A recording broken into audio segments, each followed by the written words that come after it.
ang pinakamataas na papuri at pasasalamat sa pangalan ni Jesus. Amen. Okay. Ngayon naman, ang pamagat ng ating kwento ngayon ay tungkol sa ang panaginip ni Jacob na makikita sa Genesis chapter 28 verses 11 hanggang 22. Nalaman ni Esau na pinapunta ni Isaac si Jacob sa Haran para doon mag-asawa. Nalaman din niya na pinagbabawalan ni Isaac at ni Rebecca si Jacob na mag-asawa sa Cananea. Sinunod ni Jacob ang kanyang ama't ina at naglakbay ito patungong Haran. Inabot ni Jacob ang paglubog ng araw, kaya tumigil muna siya para matulog. Nahiga siya at ipinatong ang ulo sa isang malaking bato. Nakatulog si Jacob at nanaginip. Nakita niya sa panaginip ang isang hagdan abot hanggang langit. Nakita rin niya ang mga anghel ng Diyos na akyat panaog dito. Nakita niya ang Diyos na nakatayo sa puno ng hagdan. Sabi nito sa kanya, "Ako ang Panginoong Diyos na sinasamba ni Abraham at Isaac. Ibibigay ko sa iyo at sa iyong magiging mga anak ang lupaing tinutulugan mo ngayon. Darami ang iyong lahi na parang mga alikabok sa lupa. Kakalat sila sa iba't ibang sulok ng daigdig. Magiging pagpapala ang iyong lahi sa lahat ng mga tao. Sasamahan kita saan ka man pumunta. Ibabalik kita sa lupang ito na ipinapangako kong ibibigay ko sa iyo. Tandaan mo, hindi kita iiwan hanggat hindi ko natutupad ang lahat ng ipinangako ko sa iyo." Nagsisi si Jacob at nakinig si Jacob.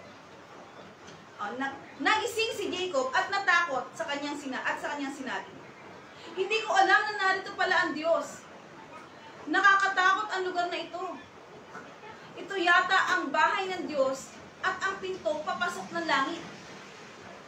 Kinabukasan, maaga gumising si Jacob at kinuha niya ang batong ginawa niyang unan. Binuhusan niya ito ng langis ng olibo at itinalaga para sa Diyos. Bethel ang itatawag sa lugar na iyon, na dati tinawag na Luz. Taimtim na nangako si Jacob sa Diyos, "O Diyos, samahan mo ako at ingatan sa aking paglalakbay. Bigyan mo ako ng pagkain at mga damit. Ibalik mo ako rito ng ligtas. Kung gagawin mo ang lahat ng ito, ikaw ang aking magiging Diyos. Ibabalik ko sa iyo ang 10 bahagi ng lahat ng bagay na ibibigay mo sa akin. Ang batong ito na itinayo ko bilang alaala ang magiging tahanan mo. Sasambahin ka sa lugar na ito." At doon ang tatapos ang ating kwento. Anong aral na tutunan natin sa ating kwento ngayon?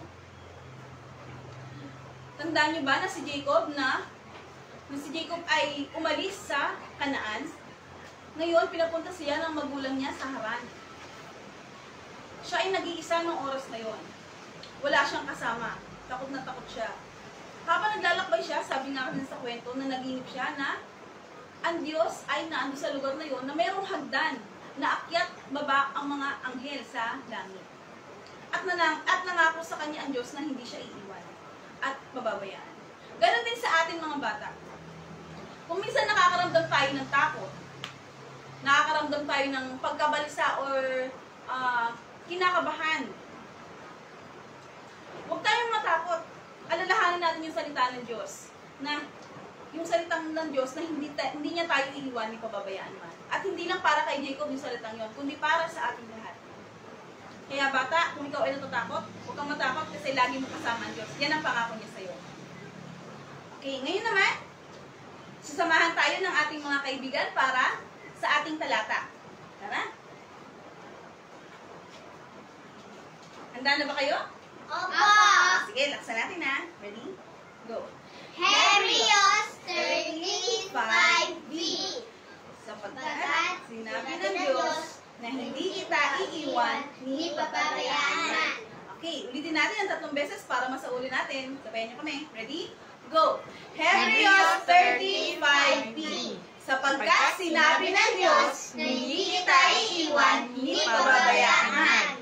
Hebreos 13:5b. Sapagkat sinabi ng Diyos na hindi kita iiwan, ni pababayaan. Na lang. Hebreos 13:5b. Sapagkat sinabi ng Diyos na hindi kita iiwan, ni pababayaan man. Okay. Yan mga bata, hindi tayo iiwan ng Diyos. Kaya ngayon, samahan nyo kami para manalangin. Ipikit natin ang ating mata at iyuko natin ang ating mga ulo. Panginoon, maraming salamat po sa oras na ito. Salamat Panginoon sa pangako mo na hindi mo kami iiwan ni pababayaan man. Tulungan mo po ang bawat isa na alalahan ito tuwing kami ay natatakot, tuwing kami ay nababalisa. Kaya Panginoon, alisin mo sa amin ang takot sapagkat ikaw ay kasama namin palagi. Salamat Panginoon. Ganun din po Panginoon, dinadalangin namin ang mga bata na nakikinig sa oras na ito, bigyan niyo po sila ng katalinuhan. Ilayo mo po sa mga sakit at karamdaman.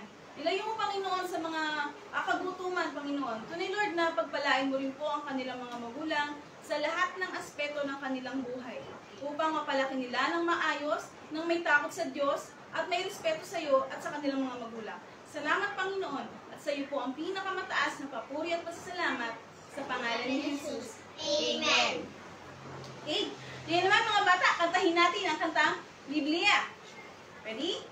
Go! Ang Biblia ay salita